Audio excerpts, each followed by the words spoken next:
percaya. Tetaplah berharap sekalipun belum terjadi sesuatu atau tidak terjadi apa-apa. Orang benar akan hidup dari iman. Iman itu bukan melihat dulu. Iman itu mendengar. Mendengar apa? Mendengar firman-Nya. Janganlah lihat doa yang belum dijawab. Hitunglah satu persatu berkat-Mu. Di sekelilingmu banyak kesaksian orang-orang yang telah disembuhkan. Karena Yesus memang mengasihi orang-orang sakit.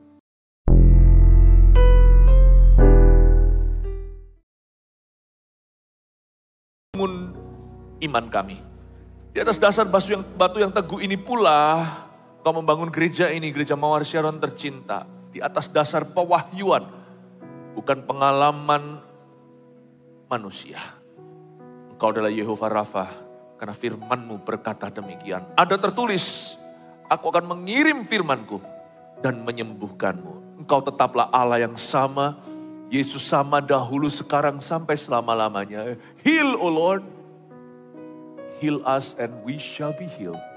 Terima kasih Tuhan Yesus, sembunyikan kami. Hamba-Mu terutama ya Tuhan Yesus yang menyampaikan firman-Mu di balik salib-Mu. Sehingga hamba bisa memberikan pengajaran yang jelas, tegas dan lugas. Semua untuk kemuliaan nama-Mu. Dan biarkan umat-Mu mengalami jamahan-Mu secara pribadi hari ini. Demi nama Yesus, haleluya. Amin. God bless you. Berikan tepuk tangan untuk orang-orang sekelilingnya, kasih semangat mereka. Haleluya. Silakan duduk. Puji Tuhan. Tuhan tidak pernah berubah. Sekalipun secara faktanya ada orang-orang yang tidak disembuhkan. Tapi Dia tetap sama. Ya Yehova Rafa, itu pewahyuan. Itu firman. Firman-Nya tidak berubah. Tetaplah percaya. Tetaplah berharap sekalipun belum terjadi sesuatu atau tidak terjadi apa-apa. Orang benar akan hidup dari iman. Iman itu bukan melihat dulu. Iman itu mendengar. Mendengar apa? Mendengar firman-Nya. Saya percaya Yesus itu Yehova Rafa. Saya sendiri mengalaminya. Kalau bukan karena Dia menyembuhkan saya nggak ada di sini. Sungguhan hari ini bukan kata-kata asal bunyi. Saya punya kesaksian saya sendiri gimana saya disembuhkan waktu umur 6 tahun. Nah gitu hari ini bukan hanya fisik, mungkin saya mental, mungkin saya terbelakang. Tapi Tuhan melayakkan saya. Mujizat itu ada. Janganlah lihat doa yang belum dijawab. Hitunglah satu persatu berkat-Mu. Di sekelilingmu banyak kesaksian orang-orang yang telah disembuhkan. Karena Yesus memang mengasihi orang-orang sakit. Saya berikan judul, kesembuhan progresif dengan iman. Ya, jikalau bukan kesembuhan instan, ada satu jenis kesembuhan yang terjadi lewat karunia iman. Iman itu perang dulu. Iman itu pergumulan. Tapi kita akan keluar sebagai pemenang. Termasuk lembah sakit penyakit, bukan hanya kekelaman. Yaitu di Markus pasal ke-8 ayat 22 sampai 26, sebuah kejadian yang misterius bagi saya hingga hari ini. Kenapa kok gak instan? Sebab yang melayani tiada lain adalah Yesus Tuhan Anak Allah. Tapi saya percaya bukan karena Tuhan kurang kuasa, tapi ada sebuah pelajaran berharga karena ini jadi kitab Injil yang akan kita bawa sampai selama-lamanya. Ini memberikan dorongan iman bagi setiap orang yang tidak mengalami sesuatu yang instan.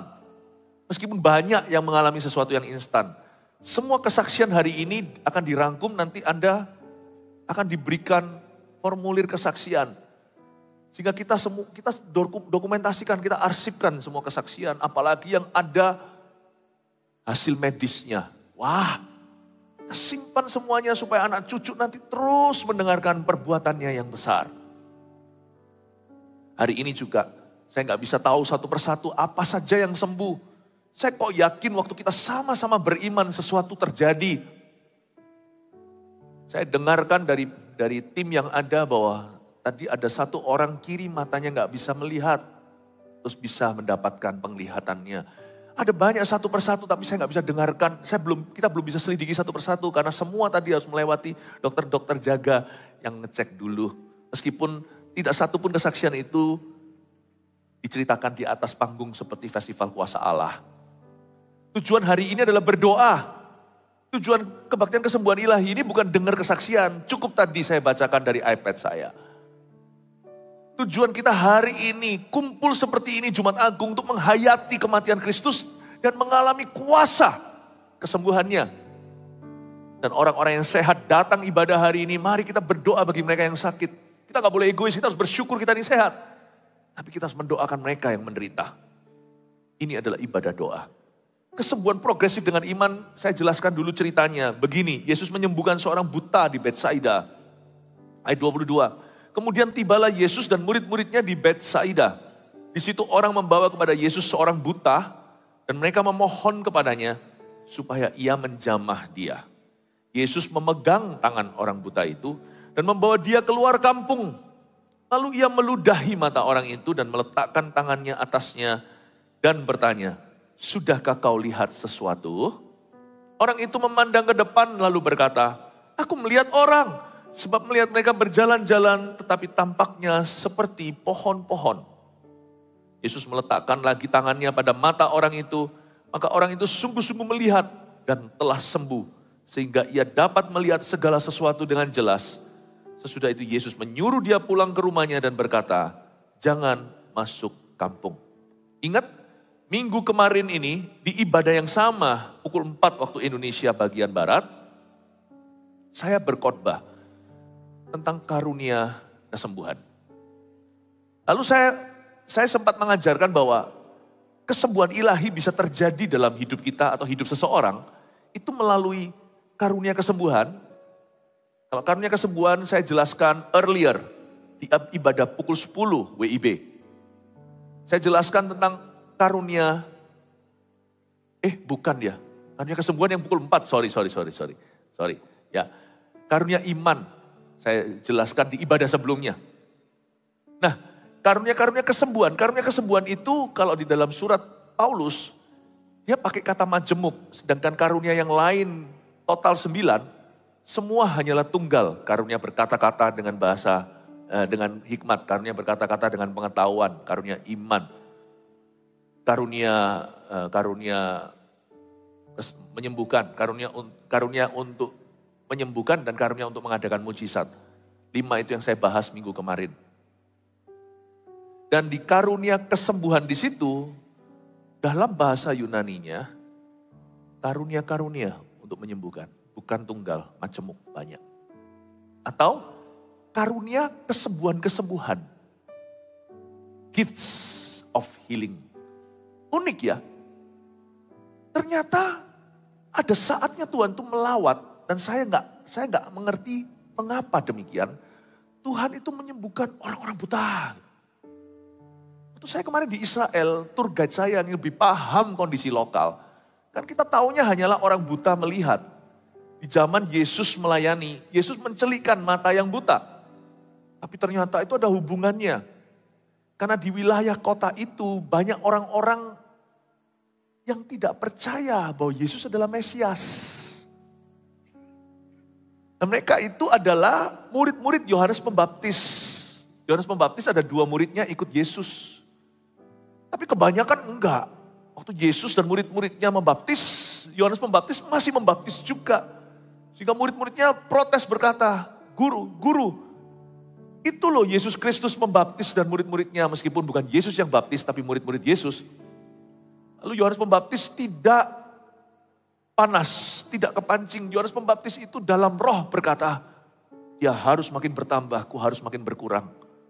Gak ada orang ngambil sesuatu bagi dirinya kalau gak dikaruniakan oleh Allah. Bukankah aku sudah katakan, aku bukanlah dia, tapi aku mempersiapkan jalan untuk seseorang. Dialah itu Mesias. Ingat ya, kelompok Yohanes Pembaptis ini, mereka itu menyucikan diri. Yohanes Pembaptis pun makan belalang, minum madu. Dia tidak mau mencemari diri. Nanti terbawa-bawa ketika Yesus sudah jadi Mesias, mereka belum percaya dan tidak bisa menerima. Dan salah satu tanda mesianik kalau Anda baca di Yesaya pasal 61, sebab roh Allah ada padaku oleh karena ia mengurapi aku untuk mencelikkan orang buta.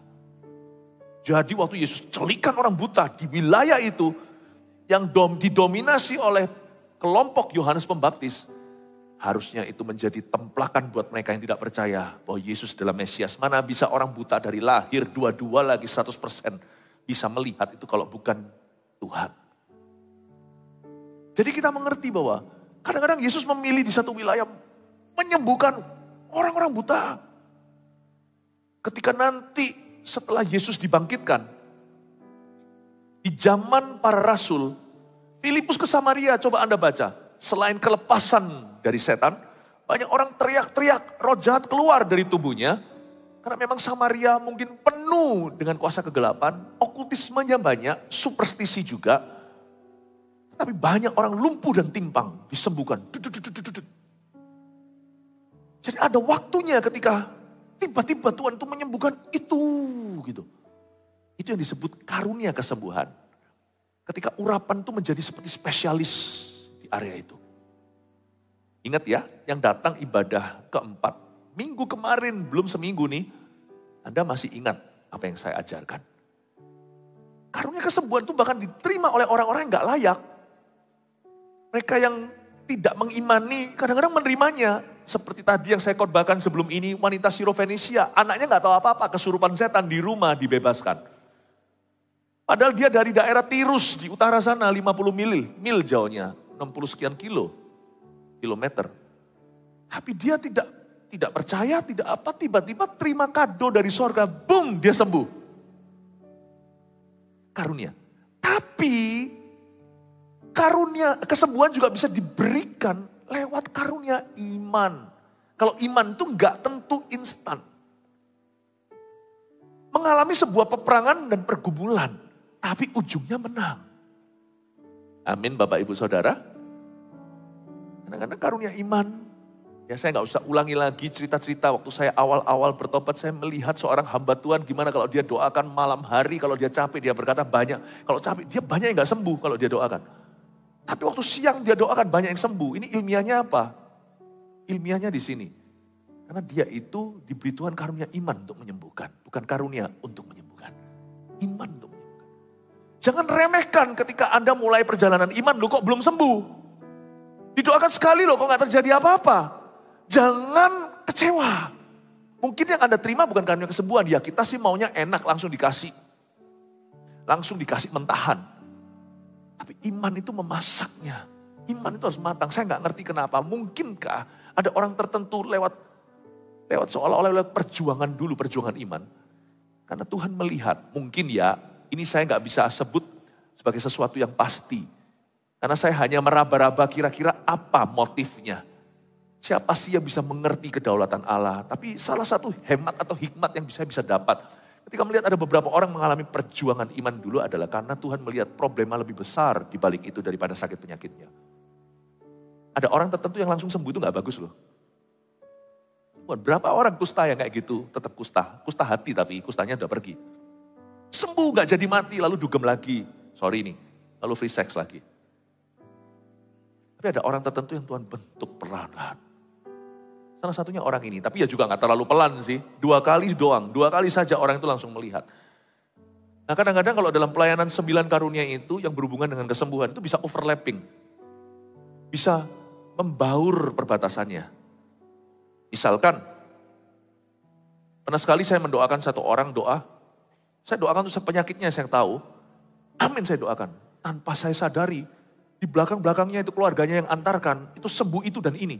Nah yang ini saya imani, ini karunia iman, yang itu karunia kesembuhan. Ujungnya semua sembuh. Tapi sembuhnya saya imani, sembuh di situ diberikan. Paham maksud saya? Kadang-kadang bisa overlapping. Karunia itu bisa menjadi orkestra yang saling merajut dan saling bekerja sama. Karena roh yang sama yang bekerja di baliknya, itu Roh Kudus. Rohnya Tuhan Yesus. Saya ingin untuk Anda mengerti ini dulu. Supaya jangan sampai ada orang yang mudah kecewa. Loh aku sudah datang gak kayak kesembuhan kok belum terjadi sesuatu. Makanya hari ini 5 kebaktian ini semuanya itu berhubungan setiap wahyu. Kalau Anda memang sungguh-sungguh ingin sembuh, dengarkan semua juga. Alangkah baiknya untuk mengisi jiwa dulu. Yesus menyembuhkan seorang buta di Betsaida. Coba saya jelaskan pelan-pelan bagaimana karunia iman bekerja ya. Kesembuhannya tipe gini, progresif dengan iman. Kemudian tibalah Yesus dan murid-muridnya di Betsaida. Di situ orang membawa kepada Yesus seorang buta. Ingat ya penyakitnya atau cacat tubuhnya. Seorang buta. Dan mereka memohon kepadanya. Coba perhatikan apa yang mereka mohonkan. Mereka memohon kepadanya supaya apa? Ia menjamah dia. Kalau Anda baca pasal-pasal sebelumnya, Yesus menjamah orang kusta. Sembuh. Mungkin ada crowd yang sama yang lihat itu sekarang bawa orang buta. Kalau kusta aja, kusta itu gak pernah sembuh dari zaman-zaman dulu-dulu kecuali nabi-nabi sakti ya kan. Kecuali seperti Elisa, orang-orang itu yang punya Roh Kudus dalam kepenuhannya. Gak pernah ada. Makanya tadi ibadah pukul 10 di sini, ibadah 2, saya sampaikan firman yang berjudul kasus kusta pertama perdana yang disembuhkan. Sungguhan, mereka melihat kusta aja sembuh loh. Ini bukan kusta biasa, ini kusta yang stadium 4. Advanced stage. Udah level terakhir sebelum meninggal. Tuhan itu jamah, dia jamah segenap hidupku dan beri damai di hatiku. Semua telah berubah dan aku tahu Yesus jamahku jadi baru. Kalau kusta ini enggak lewat progresif, instan. Bahkan menurut saya mujizatnya bukan hanya kesembuhan, tapi mujizat penciptaan karena orang kusta itu copot semua anggota tubuhnya. Tapi Alkitab mengatakan dia tahir, berarti dia kembali lengkap. Kata tahir di situ artinya complete. Itu berarti sisa kustanya pun tiada, bukan hanya kustanya sudah berhenti, tetapi bagian tubuh yang hilang kemungkinan muncul kembali. Kalau keyakinan saya kalau Anda tanya, saya nggak bisa buktikan tertulis, tapi kalau keyakinan saya lewat apa yang tertulis itu pemahaman saya, itu muncul lagi. Karena dia disebut tahir. Complete. Nothing missing. Itu hebat. Makanya orang kustanya nggak usah pergi ke imam, disuruh pergi ke tabib nggak mau dia. Sudah muncul semua, kustanya hilang, ngapain aku pergi ke dokter lagi? Karena kalau sembuh kan udah lupa penyakitnya. Coba kalau dia nggak lihat sesuatu yang nyata, pasti dia ragu. Aku tunjukkan dulu apakah aku benar sembuh, MRI lagi, CT scan lagi. Kalau dia jelas-jelas loh, gimana? Wow, orang-orang itu melihat Yesus jamah, si kusta kan berkata, Tuhan kalau engkau mau, engkau bisa mentahirkan aku. Lalu coba Anda baca, maka ia mengulurkan tangannya. Menjamah dia itu baru berapa pasal sebelumnya. Lalu si kusta itu langsung sembuh. Sekarang dibawa orang berikutnya. Orang buta tapi. Jamahlah dia.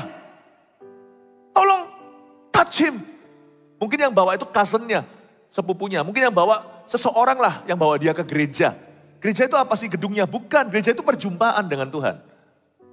Gedungnya ini hanya fasilitas supaya kita nggak kena terik matahari maupun hujan. Supaya sound systemnya itu nggak terbang kemana-mana suaranya, tapi supaya semua orang bisa dengarkan sampai ujung-ujung situ. Itu gereja. Tapi gereja itu intinya adalah orang itu masuk hadirat Allah bersama-sama. Mereka masuk ke hadiratnya Yesus sama-sama dan mereka mohon Yesus jamah dia. Oke, sekarang kita lihat ayat 23. Pertanyaan saya adalah, Yesus sudah jamah atau belum? Nanti tolong Anda teliti ya. Yesus memegang tangan orang buta itu dan membawa dia keluar kampung. Menurut Anda sudah dijamah belum? Gimana bisa megang kalau nggak jamah? Orang yang jewer telinganya anaknya, jamah tubuh anaknya nggak? Ya iya. Orang yang elus-elus anaknya jamah nggak? Jamah. Orang yang peluk jamah nggak? Jamah. Berjabat tangan jamah nggak? Kalau nggak percaya tanya zaman-zaman COVID ya kan. Orang nggak berani berjabat tangan karena tidak mau bersentuhan.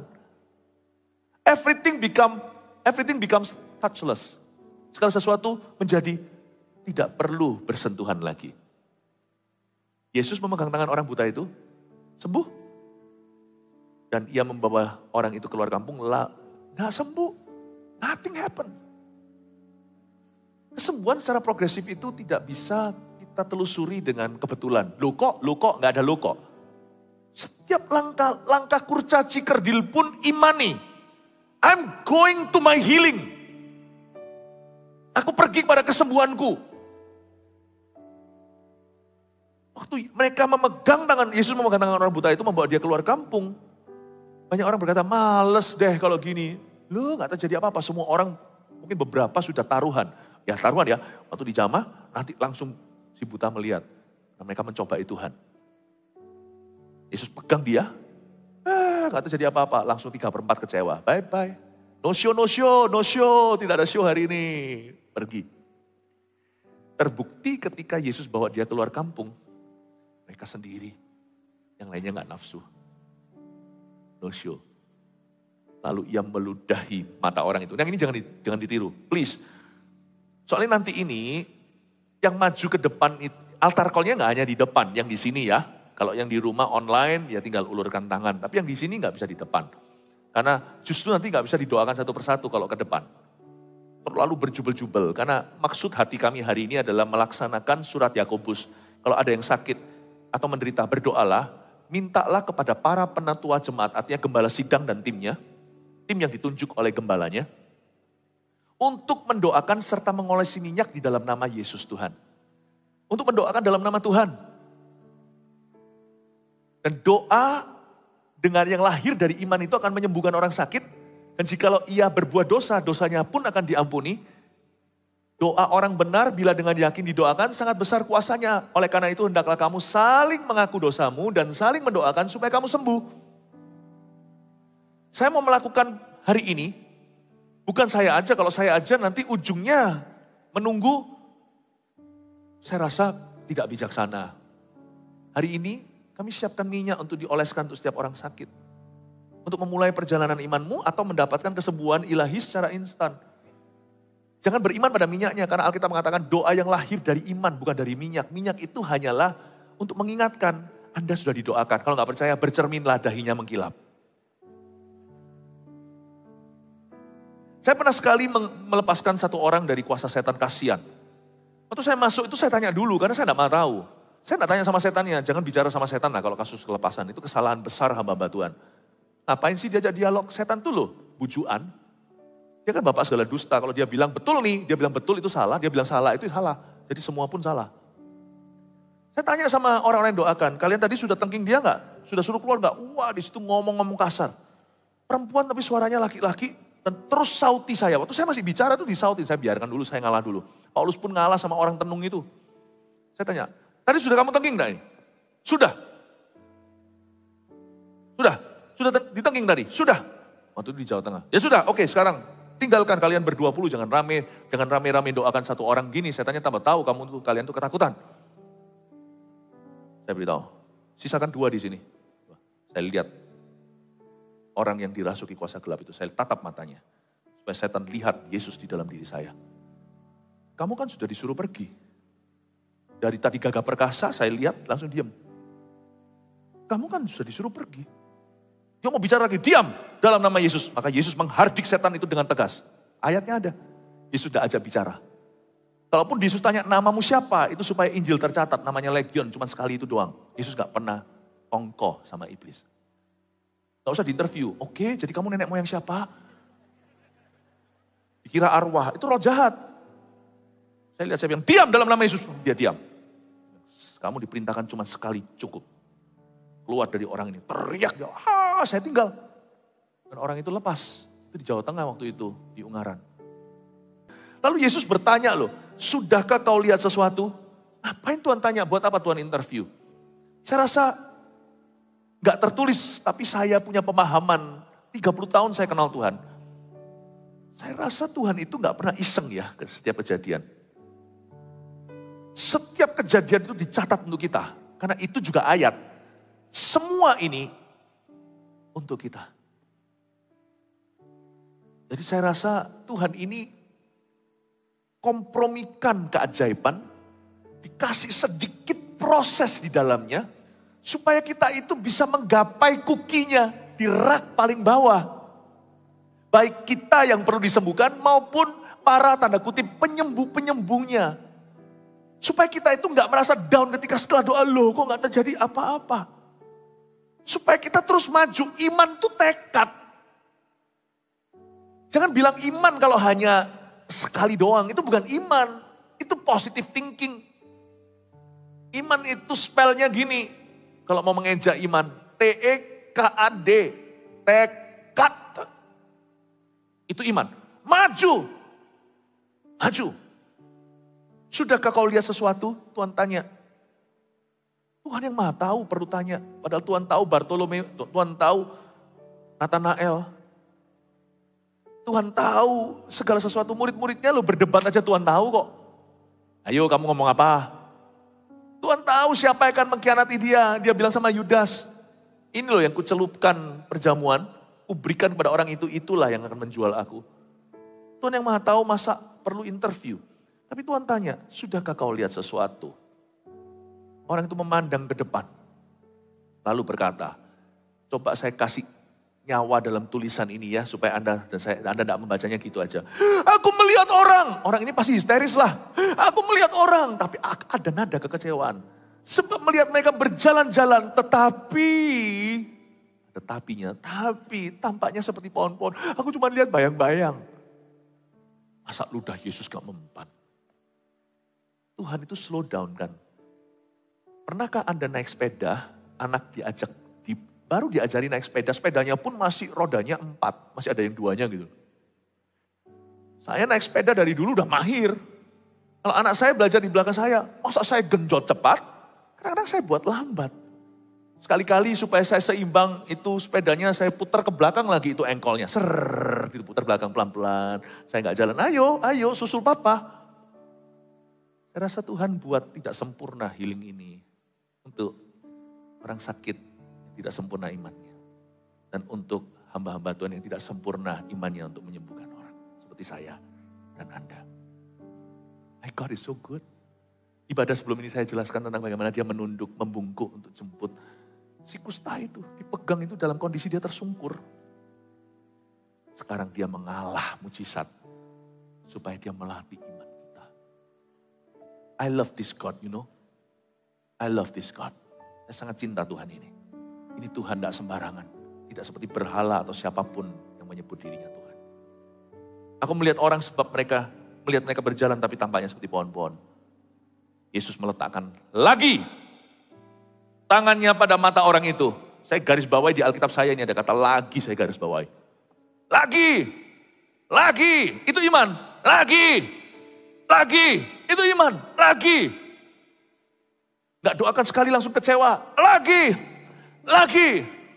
Setelah Anda diminyaki hari ini dahi, pulang dan berdoalah percaya bahwa Anda bukan akan, tapi imani Anda sudah disembuhkan. Katakan amin. Seperti lagu tadi, jauh melampaui pikiranku, aku sudah sembuh. Ingat minyak di dahimu dan di dahiku. Jauh melampaui pikiranku, aku sudah sembuh. Lawan ketidakpercayaan, lawan keraguan. Aku beriman kepada Tuhan. Sekalipun waktu seolah-olah pertama kali Yesus jamah, belum terjadi apa-apa. Aku tetap percaya. Dan ketika Yesus meludahi mereka, ada kemajuan. Dia sempat histeris dan berkata, aku melihat manusia, tapi kok cuman bayang-bayang ya. Kenapa dari hitam pekat ini, gelap gulita, kok gak jadi langsung putih, terang benderang, lihat cahaya, aku lihat manusia. Kenapa Tuhan bawa aku ke abu-abu? Jangan kecewa kalau doa Anda dijawab seolah-olah separuh atau seperempat saja. Atau baru ada sedikit kemajuan yang kurang signifikan. Aku kok aneh ya, kok gak bisa? Waktu kemarin di Israel, yang ikut kita itu kan di atas 1.000 orang. Dan yang dibaptis baik itu rededikasi, karena mereka ingin mengalami baptisan Yesus, bukan berkali-kali, yang pernah rededikasi dulu juga gak lagi. Tapi banyak juga yang pertama kali untuk dibaptis. Dan karena saya adalah pemimpin daripada retreat ini di Holy Land, saya sebagai gembalanya dan gembala sidang, maka saya itu harus turun lebih pagi, mentas lebih malam. Saya pertama masuk, terakhir keluar. Ya itulah, resikonya menjadi seorang pemimpin harus melayani. Dan tim panitia kita baik sekali, GMS menyediakan, saya dikasih baju selam itu loh, karena kan winter bulan Maret kan. Tapi ternyata gak dingin, Tuhan tuh kirim matahari panas, hangat. Tapi ya sudahlah, udah bawa berat-berat itu loh. Saya pakai yang dari leher sampai ke bawah gitu. Cuman tidak ada kaki katanya. Lucu kan, saya mau baptis kaki kata. Enggak lucu ya kan. Nah akhirnya saya masuk. Wah jalannya pun agak susah. Setelah saya pakai baju selam itu, supaya saya di dalam air nggak menyusut. Karena pasti bisa kerut semuanya, karena saya pasti di dalam sana berjam-jam. Bayangin 1.000 orang. Saya yang pertama masuk, saya terakhir keluar. Biasanya dingin kan, jadi saya dipakai itu. Nah akhirnya saya jalan, udah pakai ini lagi. Saya pakai jubah putihnya baptisan tuh biasanya itu. Jubah putih. Saya maju, jalan. Udah jalannya tuh agak susah. Jalannya tuh agak susah. Tapi saya usahakan tuh normal. Jalan dengan gagah. Di samping sana saya kenal satu orang. Salah satu volunteer leader kita. Kok duduk di sana dan semua orang kerumuni? Saya kira ada apa ini? Saya tanya kenapa? Terkilir kakinya. Kadang-kadang kejadian bisa aja. Sekalipun di tanah perjanjian ya kan gak ada tempat keramat. Ketarik. Bengkak. Dibuat jalan gak bisa. Katanya sakit kalau dibuat berdiri gini tumpuan aja sakit sekali. Terus saya langsung tiba-tiba di dalam hati saya ada iman. Ada iman. Saya ada iman. Lalu saya berkata sama dia, gak sepatutnya orang datang ke sini terus ujungnya begitu. Biasanya orang datang pakai kruk. Seperti istri daripada dulu berapa tahun yang lalu istri daripada Pastor Mil pergi ke sana pakai kruk karena kecelakaan, karena terjadi satu injury di sini waktu di daerah dekat kolam Bethesda, meskipun ada airnya, nggak ada malaikatnya, kita sama-sama beriman sama Tuhan bukan karena tempatnya tapi karena imannya. Pulang bawa kruknya itu. Saya bilang orang itu datang ke sini pulang bawa kruknya. Kamu kamu dari sini kok malah bawa kruk pulang ke rumah. Saya bilang nggak boleh, apalagi besok ada pemberkatan nikah, ada peneguhan nikah raya. Ada banyak sekali yang pertama kali diberkati pernikahannya karena dulu bukan nikah sebagai orang Kristen. Saya bilang nanti besok bawa gaun ini pasti. Satu bus bawa gaun semua sungguhan kan. Wah niat banget kalau gereja kita itu mau diberkati. Saya bilang nanti besok pakai gaun gitu terus gini. Cewek lagi, kalau yang cowok nggak apa-apa. Saya pakai gaun kan jelek pakai begitu. Saya bilang saya marah dalam hati saya bukan marah sama dia. Saya berkata sama keadaannya No, saya cuma doa biasa. Saya jongkok seperti ini, saya berkata, saya taruh Alkitab saya di situ, suaminya ada di sebelah, saya suruh letakkan tangan di sana, saya pegang dalam nama Yesus. Saya taruh Alkitab bukan karena Alkitab keramat, supaya saya tidak pegang daerah kaki. Dalam nama Yesus, sembuh, kuat. Aku perintahkan setiap sendi, setiap bagian apalah yang membuat ini terkilir, bengkaknya kempis dan semuanya kembali ke tempatnya. Apa yang kecepit terbuka kembali. Dalam nama Yesus. Amin. Puji Tuhan. Dia jalan. Dan itu dilihatin banyak orang. Saya tenang. Iman itu membuat kita tenang. Iman itu tidak memburu bukti. Iman itu keyakinan. Iman itu bukti dari segala sesuatu yang belum terlihat. Dasar segala sesuatu yang kita harapkan itu iman. Jangan asal berharap. Berharap doang itu namanya wish. Making a wish. Kalau happy birthday itu you make a wish. Itu gak ada fondasinya. Iman itu fondasinya firman dan suara Roh Kudus di dalam hati. Ada suatu kesaksian roh di dalam jiwa kita. Saya bilang, gak bisa kamu terus dalam kondisi begini datang ke sini. Buyar semuanya pulang kamu jadi pasien. No, bengkak kaki gimana? Semua orang udah lihat sana termasuk orang-orang Yardenitnya, orang-orang bulenya, orang siapa. Orang-orang kita semuanya rame kerumunan kan. Saya berkata, ayo sini. Saya pegang tangannya. Suaminya suruh ikuti. Jalan pelan-pelan. Oke, harus hati-hati, nggak langsung, ayo berdiri gitu, nggak bisa begitu. Ya, bukan saya nggak percaya, dia belum percaya, bukan saya nggak percaya, dia yang belum percaya. Saya ajak dia pelan-pelan, bukan karena saya ragu, karena saya bimbing dia pada iman. Ayo, goyang pelan, goyang, sakit. Terus akhirnya saya suruh dia goyang sedikit, goyang yang dengan cara yang tidak mengejutkan kakimu. Tapi kamu percaya kamu sudah sembuh. Mulai kamu gerakkan apa yang kamu tidak bisa sebelumnya. Singkat cerita, dia goyang. Sampai matanya gitu. Goyang sedikit lagi jalan. Lalu jalan saya lepas. Tadi saya gak berani lepas itu jatuh. Lalu dia jalan. Udah semua orang tepuk tangan dan saya bebas. Saya sudah ditunggu di kolam baptisan. Dan saya jalannya kayak bebek lagi. Saya bersyukur jemaat jalan normal. Pendetanya jalan kayak bebek. Ini belum selesai ceritanya. Besok gaun segala kan indah. Wah saya melihat mereka senang. Lalu waktu pulang, saya grup terakhir yang pulang. Karena jemaat harus keluar dulu kan. Orang yang keluar terakhir dari sungai kan harus orang Lewi. Waktu terbuka yang pertama masuk ya orang Lewi. Nah, kalau ada jemaat yang tenggelam gimana masih kita diam di sana? Kemarin lagi ada huru hara lagi di situ, tapi kita fine-fine saja. Kita keluar baru huru hara dimulai lagi. Kita mau keluar itu semua terbuka. Tapi pada waktu hari terakhir ada sesuatu yang luar biasa. Dokter jaga yang diatur oleh panitia tur. Itu yang tahu. Dia sampai terjamah karena saya diberitahukan. Ajak foto saya nggak tahu ternyata dokter. Kelihatan masih muda. Akhirnya waktu ngomong demi ngomong dia berkata itu nggak mungkin. Nggak mungkin. Bengkak nggak sakit itu nggak mungkin. Saya lihat itu, saya pun disegarkan iman saya. Anak Tuhan, tapi mungkin selama ini sudah agak sedikit mundur siapa tahu. Lihat itu dia berkata Tuhanku nyata. Dokter kan nggak bisa, dokter itu kan harus ilmiah, fakta. Tidak bisa berkata iman. Makanya dokter yang takut akan Tuhan itu luar biasa harus mendalami dua dunia. Tapi saya mau beritahu di sini, apakah dia langsung berdiri, langsung sembuh, langsung kuat? Tidak. Somewhere waktu dia jalan dengan saya, 5 menit ke depan itulah kempisnya tiba-tiba. Bukan saya yang hebat. Tapi Tuhan memberi iman. Iman itu bisa di hati saya, bisa di hatimu, bisa di hati kita. Iman itu bisa di hati para pendoa yang pegang minyak itu nanti.